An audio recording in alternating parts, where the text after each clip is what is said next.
Good morning and welcome to the Core Connection. I'm Mira Rubin here with you on Enlightened World Network. And today's topic is permission to follow your heart. Sometimes we can get lost in how we think things should be, who we think we should be, what other people think, et cetera, et cetera. And as a result, we don't we don't attend to the callings of our heart. We don't live authentically because we're trying to please others or meet some kind of notion of how we believe we should be. So today we're going to explore what it is to actually listen, listen to the promptings and give ourselves permission to actually be in alignment, be in a fuller expression of authenticity and connection to our essential self. But before we get started, let's just take a minute or two to get present. Let's take a deep breath in through your nose and hold it. And imagine clean, crisp oxygen flooding your lungs, flowing your stream, nourishing all your cells, all your organs, bringing vital life energy to your body and being. And as you exhale, exhale any tension, stress, negativity, fatigue. And now let's take another deep breath in through your nose and hold it. This time, imagine brilliant bright light lighting you up from the inside out, illuminating, electrifying, and energizing all your cells, your molecules, your electrons, creating a brilliant beam of light and energy from your heart out into the world. And as you exhale, exhale any remaining tension, stress, negativity, fatigue. And now let's press our palms together. Vigorously rub your hands together to feel the friction, the temperature, the pressure, the motion, the tickling and tingling when you stop. And allow all those sensations to bring you present right here, right now, into this remarkable physical form that enables us to experience life. Welcome, welcome, welcome. Good morning, Rosalind. Welcome. It's so good to have you joining us this morning. And welcome to everybody else who's joining us. Today, we're talking about permission to follow your heart. And what we're talking about ultimately is freedom, authenticity, expression, essence.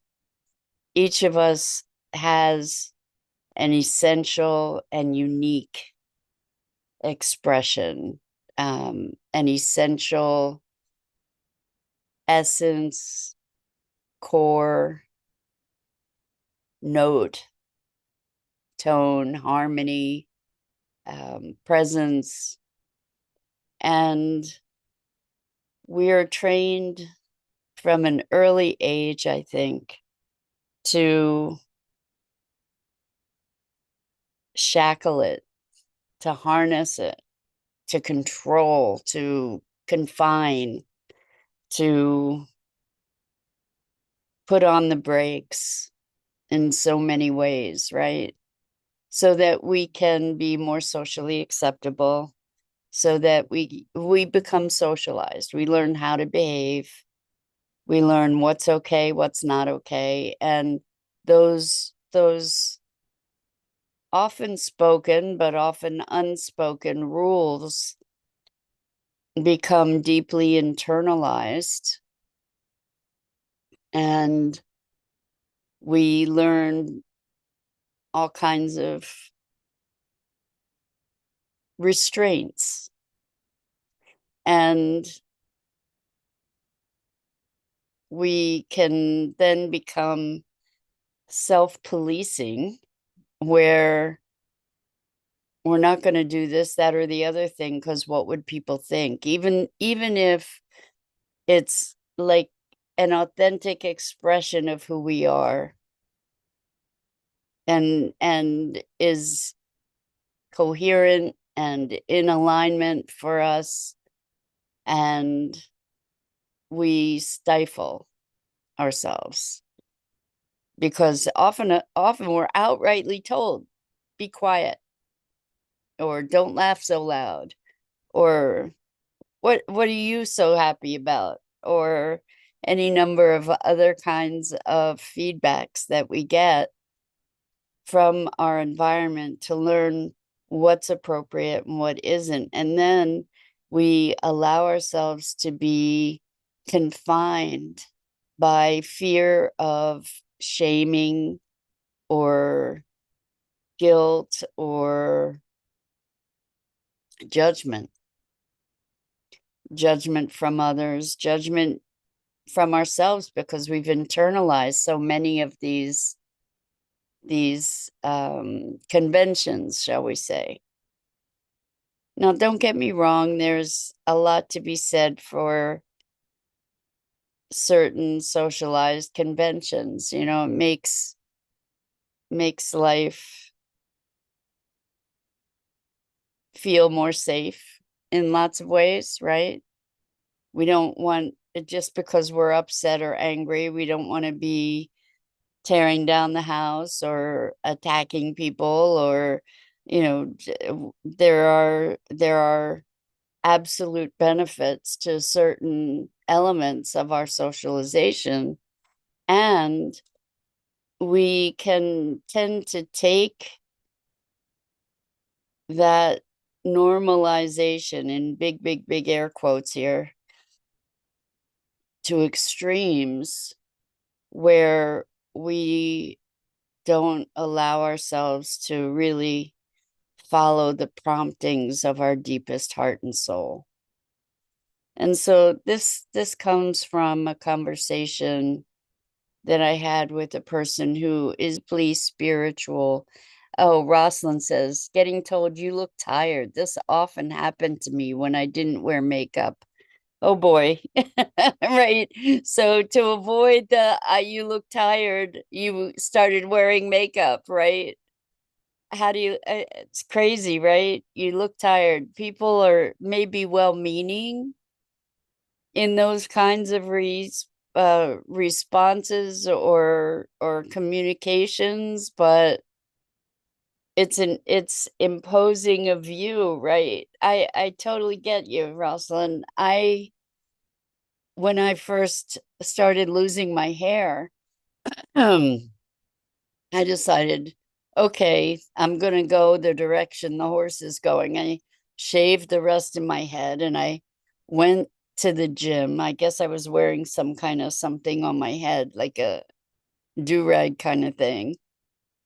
And I had people coming up to me saying, I'm praying for you. And it did not sit well for me. It did not sit well at all. People were well-meaning, but the assumption was that I had cancer, or that some kind of big um terminal kind of situation was confronting me. And at that time, it wasn't terminal, but it was very deeply emotional for me to be losing my hair. And I just did not want that kind of reaction and response from people. I did not want people's pity at all. And so I started wearing a wig. And I wore a wig for 13 years until I just said, that's it. I'm done with that. I realized that what was going on was that there was a lack of self-acceptance that made me be wearing the wig. And what's interesting is once I took it off, I rarely get anybody coming up to me, telling me that they're praying for me. More often I get people saying, I love that you shaved your head, or, love your hairstyle or whatever, but I don't get the sickness sympathy kind of thing. So I don't know what to tell you about you look tired. But I hear what it is to modify and mold ourselves, to shape ourselves to be socially acceptable, to be more readily consumable, so to speak. Um, the thing is that we often do this to ourselves, where we try to meet some kind of external metrics, even if we've internalized them. So, back to this conversation with this person who's a deeply spiritual person, has a very deep connection to their God and their higher power, and has a deep challenge with the church. And years ago had discovered Hindu teachings, and that really resonated. And for years, that's where they put their attentions. And eventually, at some point, they were able to come back to the church. However, it caused a is causing a deep internal conflict for them. And there are certain elements of the teachings that just are antithetical to their foundational belief. So they experimented with not going to church, and they felt good about that. But then they got more feedback from other people that were very important to them in their life, and ended up going back. And again, starting to experience this anxiety and misalignment. Good morning. Good morning. I'm guessing that's Sue. Welcome. So good to have you joining us this morning. So they started feeling this misalignment again. And it was a very big deal to give themselves permission to follow their heart, not go to church, because it's largely the institution that they have a big challenge with, not the fundamental direct teachings. And I think that this person's reticence to just honor their deepest calling is something that so many of us struggle with in making the choices that most deeply resonate with us, because they may go against the grain, because we're so deeply, deeply socially conditioned. Time we go to school, maybe that's a big part of what happens when we go to school, is we become conditioned to certain social norms. I mean, we do in our own homes too. We get conditioned and programmed into certain ways of behavior or behaving, some of which are very deliberate and conscious, and others are responses to our environment.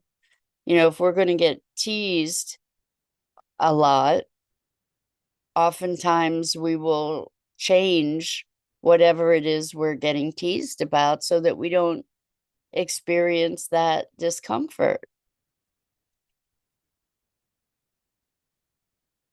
As we come into adulthood, Sue says, great topic. Thank you. Thank you. I think that this is something that impacts all of us. As we grow into adulthood and achieve greater autonomy, we have a greater potential, perhaps, to step outside of those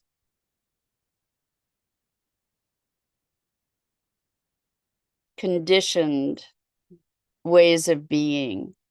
I remember when it took turning 50, actually, and it wasn't even, that was just sort of the start. But when I turned 50, I was like, you know what?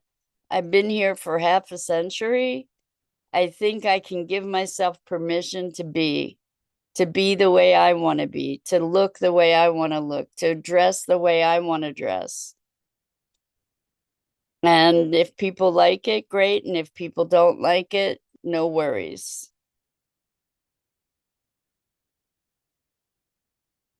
And I realized that a lot of us don't, it just occurred to me how deep prejudices run. And maybe this conversation about social norms, well, not maybe, for sure, this conversation on social norms is very different depending on our ethnicity to a great degree, because our society has different expectations of different groups, which is so in essence, I know I like the fact that I'm white, I'm talking from a certain sense of privilege when I talk about freedom of expression, because my freedom of expression probably has less consequence than freedom of expression of other groups. And, as I'm becoming aware of that in this moment, I think it's important for us all to recognize in this current climate that there's a need for us to stand up. There's a need for us to express our convictions and also to recognize the dangers if we don't, the consequences if we don't, and that the dangers actually are more pronounced for marginalized people. And there is a privilege that we have as white people in this country, like it or not. We have more freedom of speech. We have more freedom of expression. And yet we still harness ourselves. And to imagine being a target and expressing oneself and expressing dissent, it's a much even greater, much greater act of courage. So we're talking about, I guess fundamentally what we're talking about is courage and being willing to have the courage of our convictions for our own, the alignment with our heart, our soul, our being, to stand for the things that we most believe in, and to find alignment, to find coherence, and to find resonance. It's important. It's important that we be swept into the conditioned atmosphere of fear. So this is the same kind of thing, listening to our hearts, being willing to connect with our authenticity, to be willing to stand for what we believe in, to be willing to express and have the courage, because there's so much more at stake right now. At least, actually, I don't know if that's really true. It's just that it's so clear that there's so much at stake. I was watching some news reports about the protests this past weekend across the country. And finally, there's some media coverage, more media coverage that's recognizing what's going on. And as we give ourselves more courage and we show up, it gives more people courage to show up, but in all different aspects of our lives, ideally. Rosalind says, can it be immediate, or does it require to train, tell the nervous system that changing behavior is safe? Well, it's really interesting. I think both. We can just make a determination, and oftentimes it's testing waters, right? We'll put a toe in. Oh, how the temperature is, and then, maybe wade in more deeply. But we can also dive in. And the thing is, we get to look at what's safe. What does safe mean?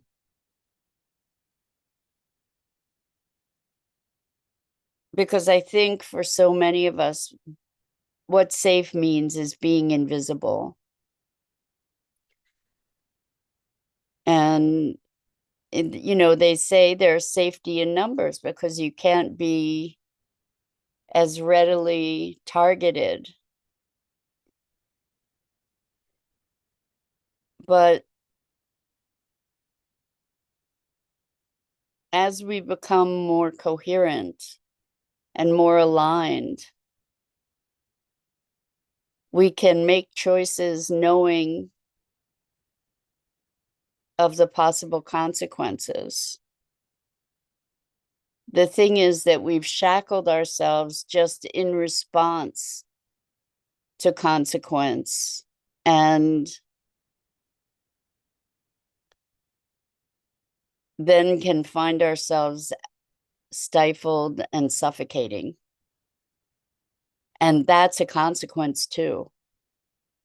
And so then we get to look at, well, we get to weigh the consequences to determine, well, what's the cost? What's the cost of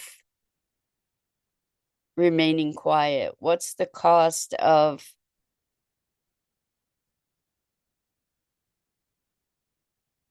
trying to accommodate a convention?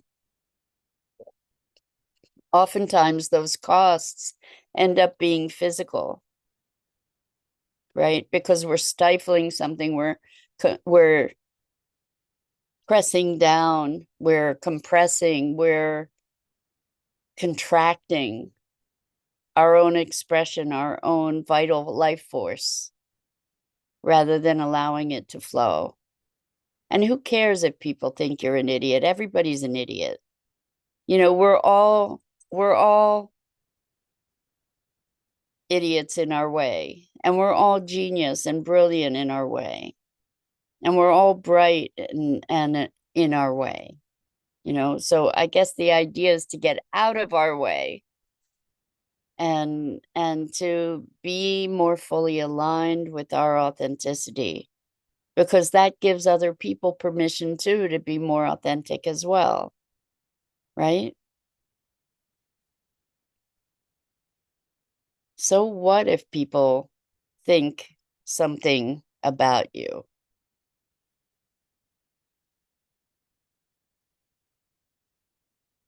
It's what you think, it's how you feel, it's your alignment on a deep level that matters. And yes, people can be cruel. We know people can be cruel. But just because people can be cruel, does that mean that we shackle ourselves? I guess in some situations, maybe that's the best choice. But let's be conscious about it. Let's make deliberate choices. Let's know when we're making concessions.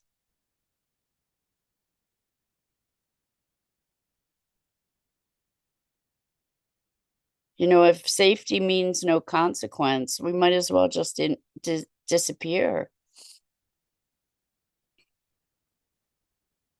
You know, being noticed has its risks and benefits. And you may or may not be noticed, but to do and be because it's who you are, that's a gift. It's a gift that we were given to give, is our uniqueness. And if we can come into embracing it and stand for it and allow for our uniqueness as a contribution, wonderful tapestry that life is, I think we'd be a lot happier and we'd be living in a much happier place. So listen to your heart. Listen, pay close attention. So that's it for today. I'm Mira Rubin. This is the Core Connection, and I go live here each weekday morning at 9 a.m. Eastern on the Enlightened World Network Facebook page and YouTube channel. And I invite you to please like, follow, and share Enlightened World Network and me. The links are in the description. And as always, it's such a privilege to have the opportunity to share these morning musings and discover together. And so until next time, so much.